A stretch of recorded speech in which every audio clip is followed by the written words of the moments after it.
versículo 11 hasta el 27. Y dice así la palabra del Señor en el nombre del Padre, del Hijo y del Espíritu Santo. Lucas, capítulo 19, del 11 al 27. Así dice la palabra del Señor. Oyendo ellos estas cosas, prosiguió Jesús y dijo una parábola. Por cuanto estaba cerca de Jerusalén y ellos pensaban que el reino de Dios se manifestaría inmediatamente. Dijo pues una parábola. Un hombre noble se fue a un país lejano para recibir un reino y volver. Y llamando a 10 siervos suyos, le dio 10 minas y les dijo, negociad entre tanto que vengo. Pero sus conciudadanos le aborrecían y enviaron tras él una embajada diciendo, no queremos que éste reine sobre nosotros. Aconteció que vuelto él, después de recibir el reino, mandó llamar ante él a aquellos siervos a los cuales había dado el dinero para saber lo que había negociado cada uno. Vino el primero diciendo, Señor, tu mina ha ganado 10 minas. Él le dijo, está bien, buen siervo, por cuanto en lo poco has sido fiel, tendrás autoridad sobre 10 ciudades. Vino el otro diciendo, Señor, tu mina ha producido 5 minas. Y también a este dijo, tú también sé sobre 5 ciudades.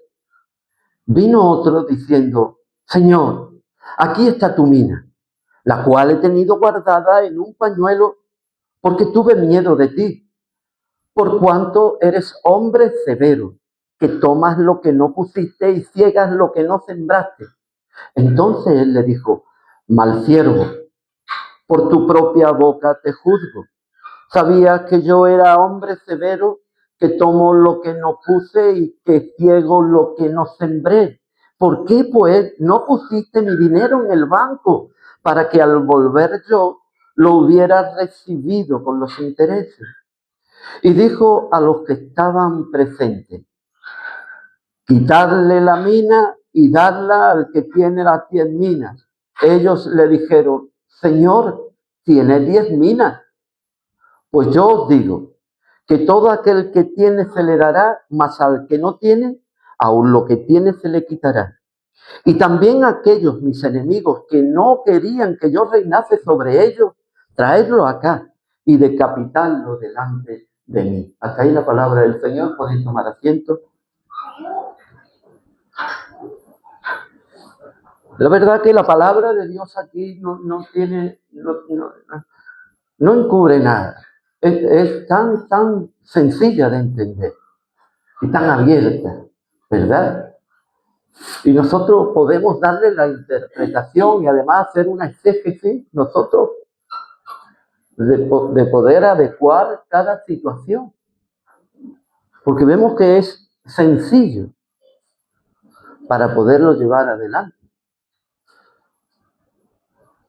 Pero aquí hay algo muy significativo. Todas y cada una de las parábolas que el Señor quería enseñar nos ponía en perspectiva el reino de Dios. El reino de Dios como meta y como lugar en el que al final teníamos que convivir como pueblo del Señor. La parábola trasladaba o transportaba a la persona a ese reino en el que ellos estaban continuamente meditando cada día, cuando iban por la calle, cuando entraban en su casa y ponían la mano sobre los 10 mandamientos, cuando ellos oraban, cuando ellos estaban en la sinagoga, cuando ellos iban al templo, cuando ellos hacían cualquier actividad, el reino de Dios lo tenían presente. Ellos no eran personas que vivían evadidas o extraídas de una realidad en la que ellos desde pequeñitos y a través de todos y cada uno de los milenios que habían pasado de la promesa de Abraham, el padre de la fe, ellos la tenían constantemente en su vida. Era una realidad. Me pregunto yo, Si esto es una realidad para la iglesia del Señor.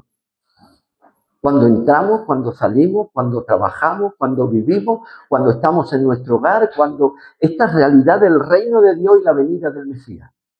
Ellos lo vivían así de esta manera.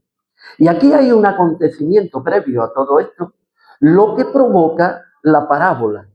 La parábola se dice para poder entender lo que hasta aquí se está hablando. El Señor hace un despliegue de su poder grandísimo en un lugar donde, francamente, la historia y la geografía nos indica que Jericó fue una ciudad muy fortalecida, amurallada y que tan solamente pudo caer por la intervención divina. Jericó, dice el capítulo 6 del libro de Josué, que Jericó estaba cerrada, bien cerrada, por temor a los hijos de Israel. Pero Dios intervino ahí de tal manera que tan solamente dando 7 vueltas sobre Jericó y un gran grito de alabanza, dice que los muros cayeron. Entonces abrió paso. Pero se abrió paso no tan solamente a Jericó, sino que se abrió paso para poder conquistar, fue el principio de la conquista de toda la tierra de Canaán. Fue Jericó. Y aquí nos vemos con Jericó, una ciudad también que a pesar de toda la cultura que allí se estaba viviendo, que era contraria, ya Jericó pertenecía a la tribu de Benjamín. Ya Jericó históricamente fue una ciudad comerciante muy importante, donde había lugares, haciendas de los romanos que se retiraban, ¿verdad? Los generales y tomaban esa ciudad como un lugar de refrigerio. El propio Herodes tenía allí su palacio de invierno, porque la verdad que Jericó era un vergel. Y en el camino a Jericó, el Señor hace un milagro con un hombre ciego. Jesús, hijo de David, ten misericordia de mí. Los que estaban allí le impedían y le prohibían que alzara la voz, pero él aún más la voz en el cuello decía: Jesús, hijo de David, ten misericordia de mí. Y el Señor se acerca a él y le dice: ¿qué quiere que te haga? Y dice: que reciba la vista, Señor. Y el Señor le da la vista. Tu fe te ha salvado, tu fe te ha dado la vista. Esto fue un acontecimiento real en ese camino donde transitaban tantas personas, tantos comerciantes, tantas caravanas de hombres de trasiego que iban y venían, y esto era notorio. Esto fue en el camino antes de llegar a Jericó. Pero cuando llega a Jericó existe otro acontecimiento de un hombre llamado Zaqueo. Zaqueo, un hombre chico que nunca más creció por ver al Salvador, a un árbol grande se subió. Ahora, ¿por qué? Esta es la pregunta. ¿Por qué te subes al árbol? ¿Por qué un hombre rico, un hombre avaro, un hombre tan pendenciero y tan olvidado, tan marginado que no tenía relación con su pueblo porque era un publicano, jefe de los publicanos, que no participaba en ningún rito, en ninguna fiesta, en ninguna conmemoración, en nada? No formaba parte de nada porque era despreciado por los propios judíos. Pero despierta un gran interés. Este hombre educado en el judaísmo, este hombre que algo en su vida tuvo que ocurrir para tomar esa decisión, y no me cabe la menor duda que fue, hermano, lo que hoy tenemos y existe en el corazón del hombre, que es la codicia. La codicia es lo que arrastró a Zaqueo, como puede arrastrarnos a cada uno de nosotros.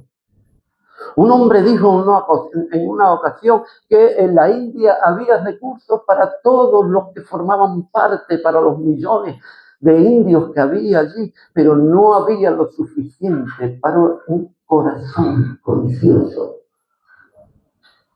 Si tengo la India, ¿por qué no tener la China?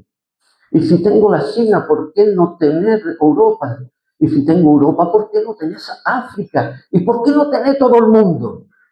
El corazón del hombre es codicioso y esto es lo que está viviendo Zaqueo. Un corazón codicioso, pero educado en el judaísmo. Formaba parte de la tribu de Benjamín. Y allí está ese hombre que despierta la curiosidad, algo hay en su vida que lo despierta y sale corriendo con esas ropas espléndidas y no le trae, hermano, ningún prejuicio subirse a un árbol y humillarse como un niño y subirse a esto. ¿Qué es lo que despertó a este hombre? No le quepa la menor duda que fue la palabra de Dios. Él conocía la palabra de Dios, el libro de Isaías capítulo 35, como manifestación, como evidencia o testimonio de este Hijo de Dios. La primera evidencia es que le va a dar vista a los ciegos, va a hacer oír a los sordos, va a fortalecer los brazos caídos y las rodillas paralizadas. Este es el acontecimiento. Y esto es lo que está sucediendo. Y después al final del capítulo, de esta intervención del Señor, tanto con el ciego como con Zaqueo, hay una declaración de nuestro Señor Jesucristo, capítulo 19, versículo 10, dice, porque el Hijo del Hombre, ¿para qué ha venido el Hijo del Hombre? Para buscar y salvar lo que se había perdido. Amén. Ahora entramos en materia. Fíjese lo que dice el versículo 11. Dice, oyendo ellos estas cosas. ¿Qué oyeron ellos? ¿Oyeron al ciego? ¿Oyeron la conversación que Jesús estuvo con él hablando allí en la casa de Zaqueo?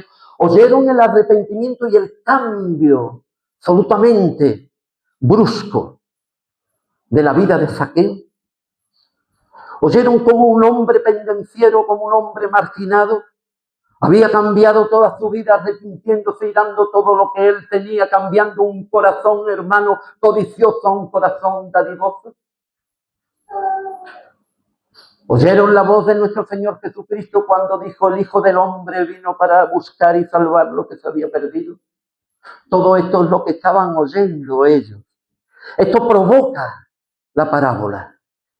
Esto provoca cómo el Señor tiene que enseñar a un pueblo, hermano, que francamente vivía con oídos pero sin oír y con vista sin ver. Un corazón endurecido. Un corazón que no se inclinaba a la voluntad de Dios sino a sus propios deseos. Y oyendo esto, prosiguió Jesús y dijo una parábola por cuanto estaba cerca de Jerusalén. Y fíjese usted cómo el Señor conoce el corazón de todos y cada uno de los hombres. Porque dice que ellos pensaban que el reino de los cielos se iba a manifestar de inmediato. Esto es lo que había en el corazón de estos hombres que habían sido convencidos. No les cabía la menor duda de que Jesús era el Hijo de Dios. Por eso ellos cuando va subiendo hacia Jerusalén, ellos tienen este pensamiento. Ya llegó el Mesías. Recuerden el Evangelio de Juan. El pueblo dice que les rodeó porque lo quería llevar a Jerusalén. ¿Para qué? Para que él fuese rey. Pero él dice que se escabulle, de alguna manera utiliza esta expresión. Dice que él se mete entre medio de la multitud y se va, porque para esto él no había venido. Entonces esto es lo que provoca cómo el Señor quiere darle a entender lo que hasta aquí él había manifestado. Y esta es la parábola. Versículo 12. Dijo pues, oiga, un hombre noble se fue a un país lejano para recibir un reino y volver. Y llamando a 10 siervos suyos, les dio 10 minas y les dijo, negociad entre tanto que vengo. Pero sus conciudadanos no querían que él reinase sobre ellos y mandaron una embajada. Allí, al lugar de la audiencia donde él iba a recibir el reino, mandaron una audiencia para que él no fuese rey. Aconteció que vuelto él, después de recibir el reino, mandó llamar a aquellos hombres y ya empezó después de haber recibido el reino, ¿verdad?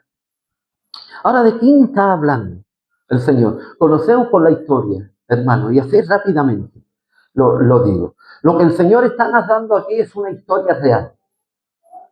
Este noble que está hablando el Señor es Herodes, el hijo, uno de los hijos, ¿verdad? De las tantas mujeres que tuvo Herodes el Grande, que es Herodes Arquelao.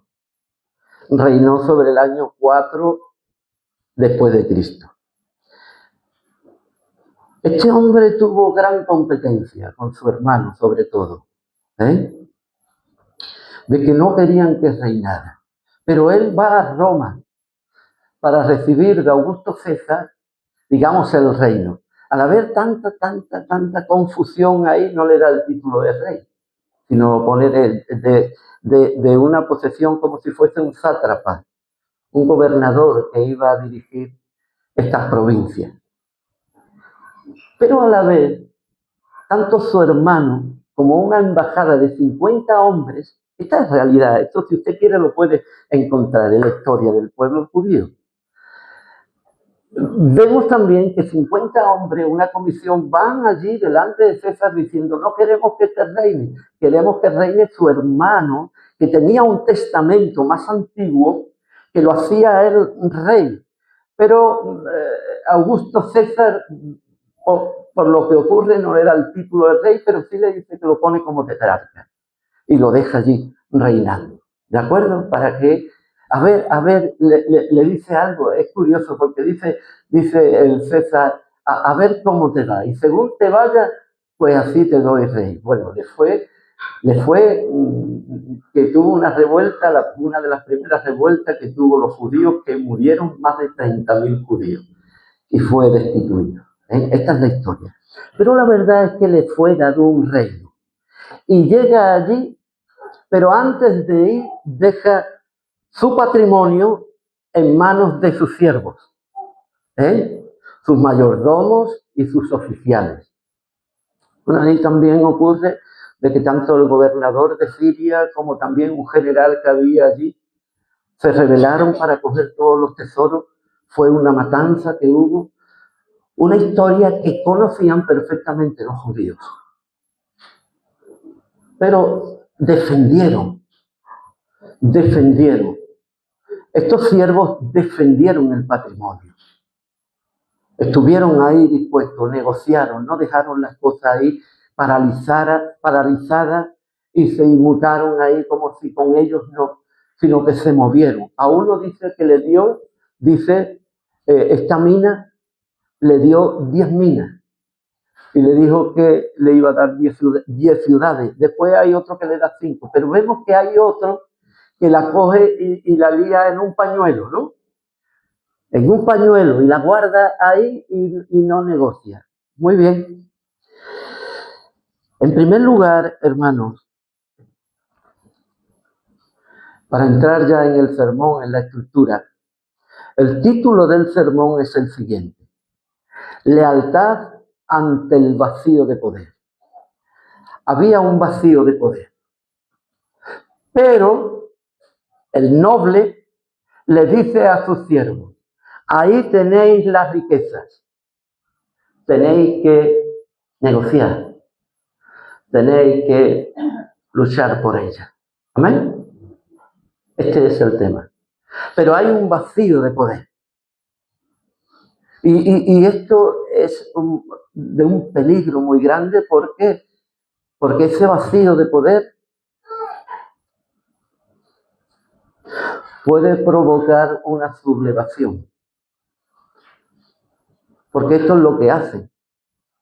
Los gobiernos, cuando atacan las naciones, lo primero que hacen es cortarle la cabeza. ¿Habéis visto lo que hicieron con los ayatolás? ¿Lo habéis visto, no? ¿Cuál fue la primera estrategia que ellos hicieron? ¿Bombardear? No. Mataron al ayatolá y mataron a toda la cúpula. Entonces ahí hay un vacío de poder. Y es lo que se aprovecha de ese vacío de poder. Entonces aquí estamos viendo esto también. Pero sin embargo, este hombre noble que se marcha le dice a sus siervos, a sus compatriotas, aquellos que son leales, aquí tenéis mi patrimonio. Negociad y cuidad. ¿Lo entendéis? Ellos lo entendieron perfectamente que estaba hablando de Arquelao. Que cuando vino ocurrió todo lo que ocurrió. Y cuando vino hubo una matanza tan grande, hermano, más de 30.000 judíos murieron por la revuelta tan grande que hubo. Entonces, a lo que nosotros venimos a referirnos es que hay una razón por la parábola. Porque la parábola no es tan solamente documentarnos para que nosotros podamos tener un conocimiento de lo que hasta aquí hemos aprendido. No, sino que esto trasciende y trasciende a la eternidad. Porque lo que más le preocupa al Señor es que se entienda qué es el reino de Dios. ¿Qué es este reino de Dios? ¿Se puede perder el reino de Dios? ¿Se puede dejar en manos de cualquiera este reino? ¿Cómo y de qué depende el reino de Dios? ¿De qué dependía este reino? Al que este noble se marcha y lo deja en manos de sus siervos y lo deja en manos de sus mayordomos y deja un reino, un capital, una finanza, unos castillos, una riqueza tan enorme que ellos tienen que administrar. Pero sí que se aprovecha todo esto para poder derrotar y pisotear y hacer del árbol caído leña. Quiero decir, hermanos, de que nosotros estamos viviendo en un tiempo donde Dios nos ha dejado el legado de su iglesia. Donde Dios nos ha dejado la responsabilidad de cuidar y ser paternalistas en cuanto al cuidado de la iglesia del Señor y a la riqueza que todo esto conlleva, que es el reino de Dios. Dios nos ha dejado tantas riquezas por las que tenemos que dar cuenta. Un día daremos cuenta por todo lo que el Señor nos ha dado. Por lo tanto, primero es la razón de la parábola. En segundo lugar es la responsabilidad de cada uno. La provisión justa y ecuánime. El versículo 13, ¿verdad? Dice, y llamó a 10 siervos suyos, les dio 10 minas. Y llamó a 10 siervos suyos y les dio 10 minas. El Señor cuando entrega, Él no hace acepción de personas. Todos tenemos la misma riqueza. Este rey no tenía unos mejores y otros peores en los que ellos podían determinar hacer excepción de personas, sino que a todos los trata de la misma manera para que cuide. Y a cada uno se le da no lo que crean ellos que merecen, sino lo que este rey le da a cada uno, porque él es sabio. Le da a cada uno no lo que ellos creen que le corresponda, sino lo que cada uno le corresponde como individuo. A cada uno le dio 10 siervos, se le da exactamente lo mismo, una mina. Este era el salario de 3 meses de trabajo. Se presentan las oportunidades. Lo mismo a cada uno. Representa también el Evangelio, los recursos de la gracia de Dios. Estas 10 minas han sido dadas a cada uno de sus siervos. Nosotros como siervos de Dios, aquí no hay ministerio ni ministros. Aquí no hay diáconos y servidores. Aquí hay sirvientes. Porque en realidad de lo que se trata es de servir al Señor. Cada uno en la medida y donde Dios lo haya puesto en su ministerio. Pero aquí de lo que se trata es de servir. Y a todos se nos ha dado el Evangelio. Amén. A todos se nos ha dado la palabra del Señor. A todos se nos ha dado el don de la gracia y el don del Espíritu Santo. Ni a uno más, ni a otro menos. Por lo tanto, Es nuestra responsabilidad. Y aquí hay algo también que tenemos que tener en cuenta, que es el mandato. Lo que dice el Señor, hermano, es negociar entre tanto que vengo, ¿verdad? No es esconder, sino invertir y multiplicar. Invertir la riqueza.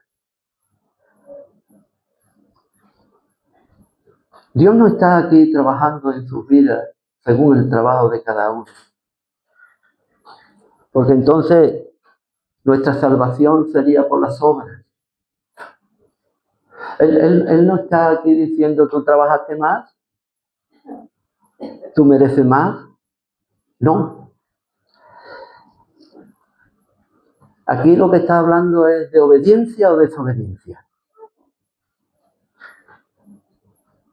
De llevar a cabo la orden o de ser un negligente.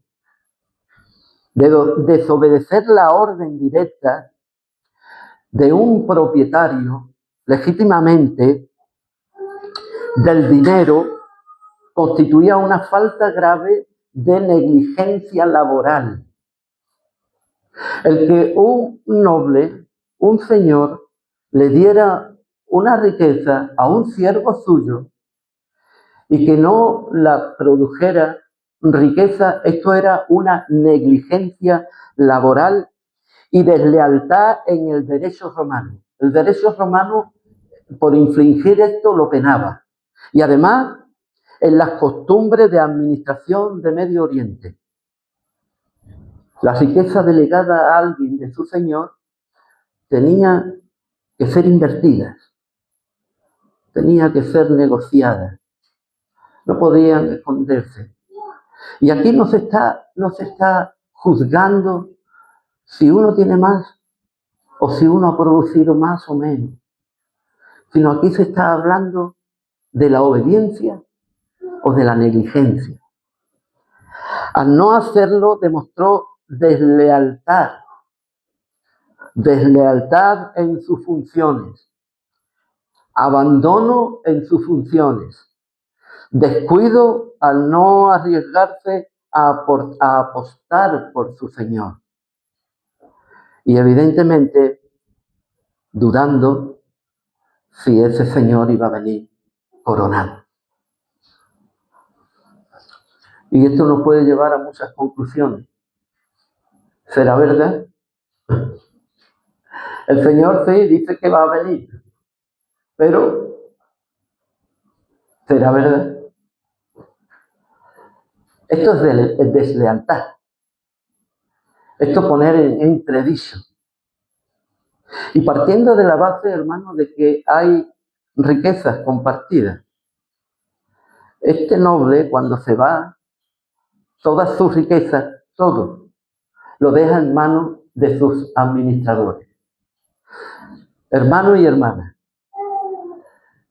lo que está diciendo nuestro Señor Jesucristo es que el acontecimiento que va a venir no va a ser tan rápido,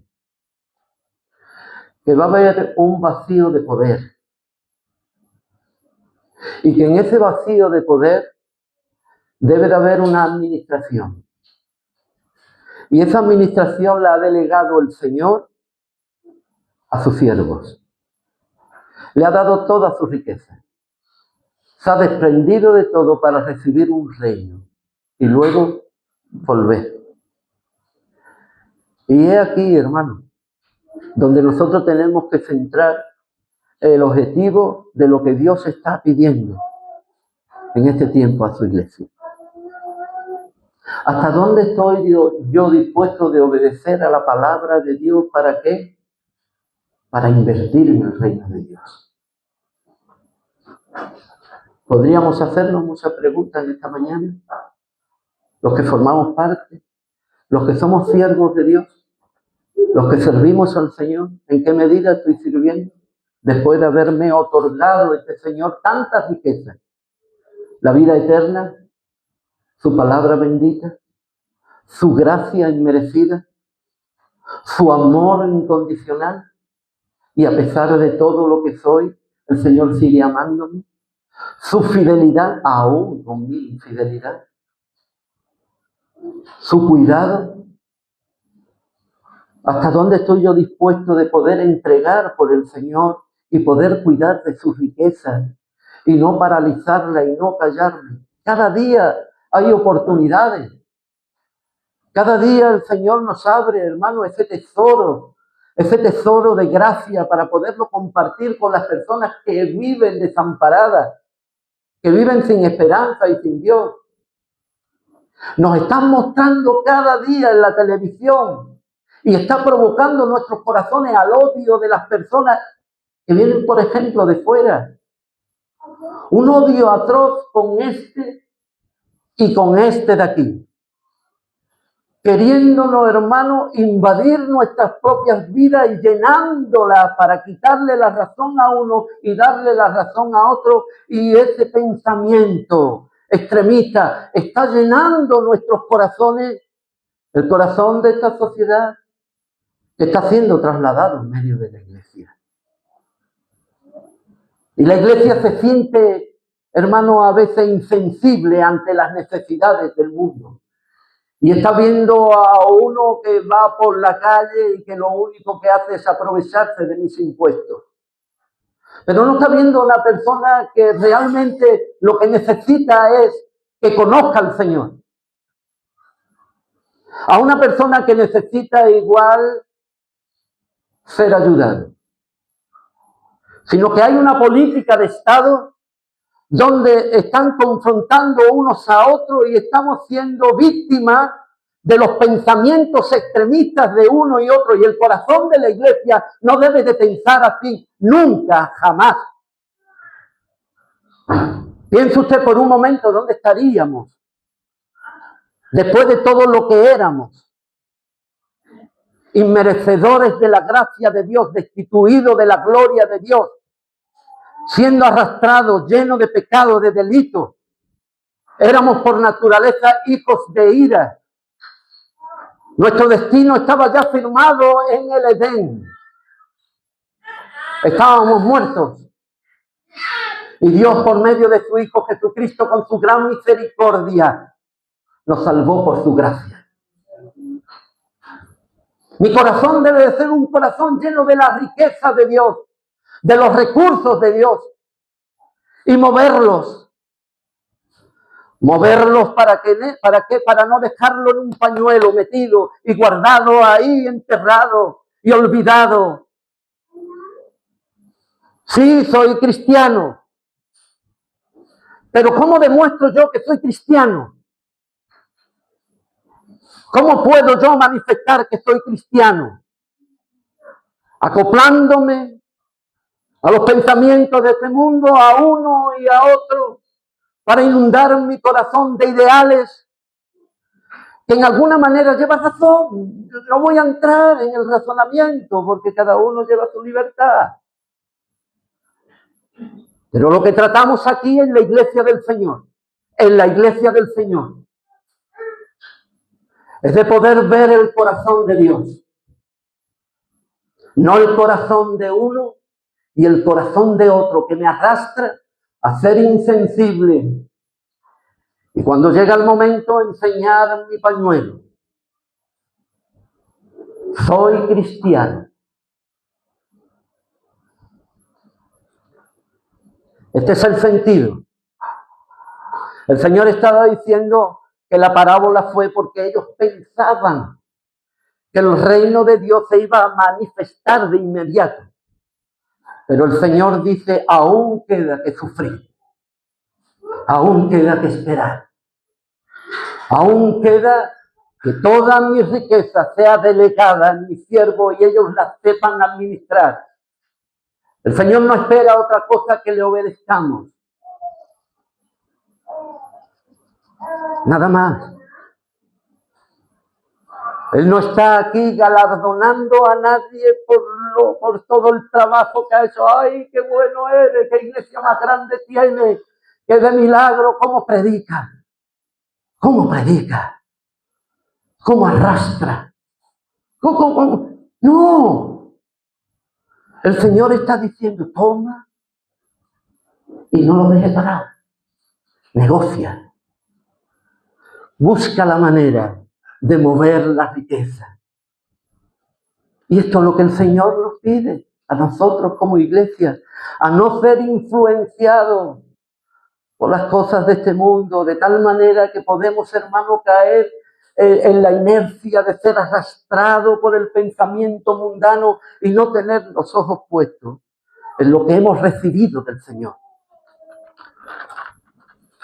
Por eso quiero, hermano, decir el tercer punto, que a esto nos lleva. En este escenario también encontramos, hermano, a los que han trabajado, a los que no han querido trabajar, y también encontramos a personas que rechazan a este rey, a esa embajada que va allí y dice, nosotros no queremos que este reine. Fíjense, el versículo 24 dice, el versículo 27, dice, a los que no querían que yo reinara, traedlo aquí. Que los voy también a tratar con justicia. Y la justicia de Dios a veces ni se entiende. Porque por un lado vemos el despliegue y por otro lado vemos el juicio. Y esto es lo que nosotros a veces no entendemos. Es que Dios es amor, pero Dios es justo también. Dios aplica su justicia. Y aquí está hablando de rebelión. Los que no querían que yo reinara, esto fue una rebelión. Estos se levantaron contra la autoridad. Esto es un episodio que aquí en Lucas estamos viendo continuamente. Tanto los judíos como los principales sacerdotes, los escribas, siempre estaban murmurando, siempre estaban en contra de lo que el Señor decía. A ver si le podemos coger el fallo, ¿no? A ver de qué manera podemos... Estos eran los que estaban en contra del Señor, los que no querían que Él reinara. Esto es una constante en el Evangelio, hermanos. Continuamente hay un confrontamiento de ideas. Hay quien no quiere, hay un rechazo continuo. Hay quien le predica el Evangelio, quien está ahí con buena fe y te está diciendo, ¿qué me cuentas? ¿Tú en qué año vives tú? Eso es mentira. Esto es... No. Y están en rebelión con Dios.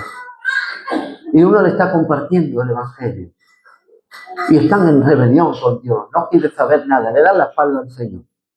Y Dios le está mostrando su amor por medio de su Hijo Jesucristo, que se despegó del Padre y vino a la tierra a morir en propiciación por nuestros pecados, aún no recibiendo nosotros, aún no mereciendo nosotros. Cristo murió por nosotros. ¿Cómo entendemos esto? Yo podía morir por mi hijo. Vi una película el otro día, en la otra no se nos quedamos porque tenía un mensaje tremendo. El padre daba su vida por la hija, pero es que la hija dio su vida por el padre. Fue tremendo. Entonces al final, termina la película así. Papá, esto es una historia de amor. Es tremendo. Porque están evitando los peligros. El padre expone su vida, la hija expone su vida también y salen ya todos victoriosos y termina. Y esto es el Evangelio. Es una historia de amor. El Evangelio no trata de otra cosa sino del amor de Dios para con la humanidad, que aún siendo pecadores, Cristo murió por nosotros. Aleluya. Pero hay quien lo rechaza. Entonces, Cristo es el Rey legítimo del universo. ¿Lo reconozca el mundo o deje de reconocerlo? O te arrodillas aquí y confiesas aquí, o lo va a hacer cuando esté delante del Señor. ¿Cuántos dicen amén? Pero reconocerlo, hay que reconocerlo, aunque el mundo no reconozca a Cristo como Rey de Reyes y Señor de Señores, lo reconozca el mundo o no lo reconozca. Él sigue siendo el legítimo Rey del universo. Hermanos, hermanas, La urgencia de todo esto es la urgencia de predicar el Evangelio. Y todo esto radica, hermano, en el juicio venidero. La urgencia de predicar el Evangelio, hermano, es porque va a venir un juicio. Y nosotros lo sabemos. Nosotros sabemos que un día el Señor va a juzgar a los vivos y a los muertos. Y cada uno tendremos que dar cuenta delante del Señor. Y la urgencia de la iglesia del Señor no es venir a la iglesia tan solamente que es, pero no es venir a la iglesia y cumplir con lo que está establecido, de tener que estar. La urgencia de la iglesia, hermanos y hermanas, es de predicar el Evangelio. Es de predicar el Evangelio. Y predicar el Evangelio, hermano, en primer lugar, punto número 1. Yo debo de predicar. Oiga, no se me distraiga, por favor. No se me distraiga. El punto número 1. Predicar el Evangelio en mi hogar. Yo tengo que ser un hijo de Dios. Predicador del Evangelio con mi testimonio en mi familia. Si yo no soy fiel en lo poco, olvidémonos. El Evangelio se predica en el hogar. Mi testimonio es el testimonio del hogar. Recuerdo una vez un hombre que no faltaba a ningún culto, Era maravilloso, sus diezmos, sus ofrendas, todo. Y un día el pastor de la iglesia se acerca a ese hombre y le dice: fulanito, yo creo que le convendría a usted hoy no estar en la iglesia. ¿Cómo? No.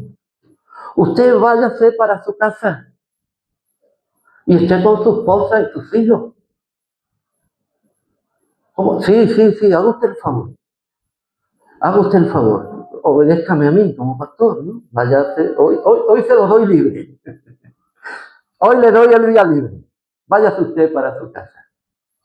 Llegó a oídos del pastor. Este hombre era perfecto en la iglesia, pero en su casa era un demonio. ¿Dónde encajamos esto?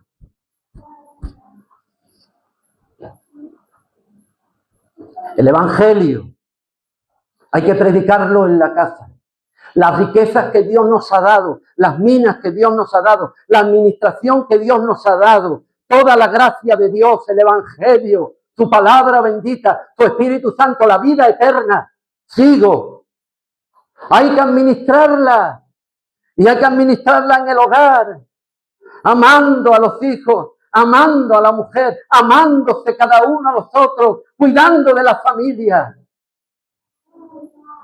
cuidando de los que nos rodean, cuidando de los necesitados, olvidándonos de lo que piensa uno, de lo que piensa el otro. Olvídate. Mira a Jesús. Mira al que los aborrecía y no quería nada con él, cómo se volvía y le curaba con aceite y vino. Mira a aquel que estaba en la cruz y dijo: Señor, perdónalo porque no saben lo que hacen. Míralo a él. Míralo a él. Y no mire al que te influye por aquí, por allí, al ni al pastorcito. No. La riqueza que nos ha dado el Señor, que tenemos, lo que tenemos ha sido dado por gracia. Y de gracia tenemos que dar. Y termino, hermano. Tenemos que animarnos unos a otros en la iglesia, hermanos. Cuando un hermano te viene y te dice: hermano, yo creo que esto es mejor así o aquello, cuidado, Cuidado. A veces hay cosas que hay que cambiar. ¿Cuántos dicen amén? Aquí no es cuestión de que uno lleve la razón o por ser el más anciano él tenga que dictar. Hermano, yo creo que esto pues lo tenemos que ver. Y esto nos habla de humildad. El Evangelio, hermano, nos trae a nuestras vidas un espíritu de humildad en la iglesia, de cuidarnos los unos a los otros, de preocuparnos los unos por los otros, de tener nuestros recursos, hermano, lo que el Señor nos ha dado, en una forma material también a disposición de los hermanos y de los necesitados. ¿Cuántos dicen amén? Esta es la riqueza que el Señor nos ha dado. Saquemos las minas de los pañuelos. Saquemos las minas de los pañuelos. De los pañuelos del temor. De los pañuelos de la comodidad.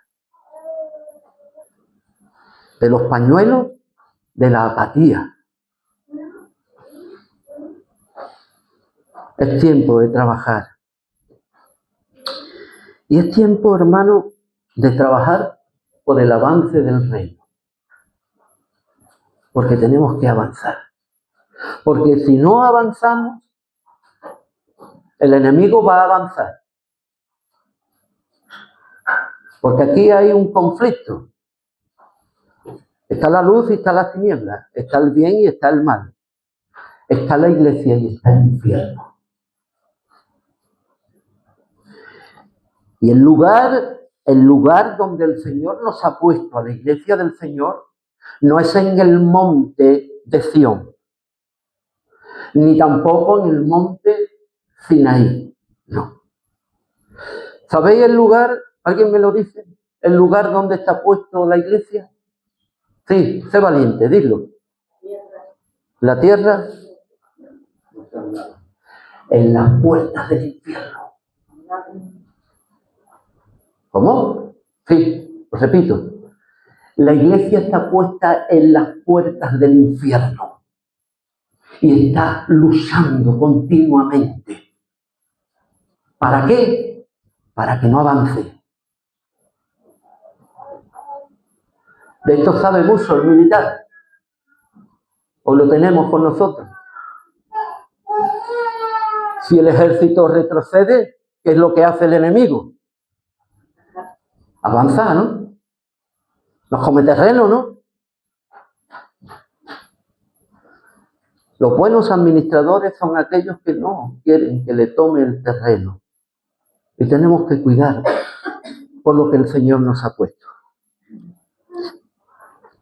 Y para los incrédulos, aquellos que todavía no han recibido a Cristo.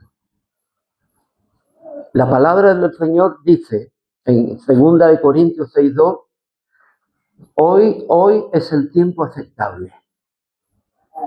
Hoy es el tiempo aceptable porque en ese tiempo te he oído. En esta mañana, usted que todavía no tiene a Cristo como su Salvador, usted ha oído el Evangelio. Y en día de salvación te he socorrido. He aquí ahora el tiempo aceptable, he aquí ahora el día de salvación. Hoy es el día de salvación. Nuestro presente nos habla de salvación. Ahora, sin demora, te invito a venir a Jesús, si todavía no lo has. Ven a los pies de Cristo. Quiero decirle que el futuro no tiene garantía ninguna. El futuro que nos espera no tiene garantía ninguna. Si no, usted mire los pronósticos y las estadísticas. No tiene garantía. Pero yo le garantizo a usted en el nombre de Jesús que si usted recibe a Cristo como su Salvador, tendrá la garantía de la vida eterna. Hoy, en este momento. Si oyeres hoy su voz, no endurezcáis vuestros corazones. Que Dios bendiga su palabra. ¿Nos podemos poner de pie?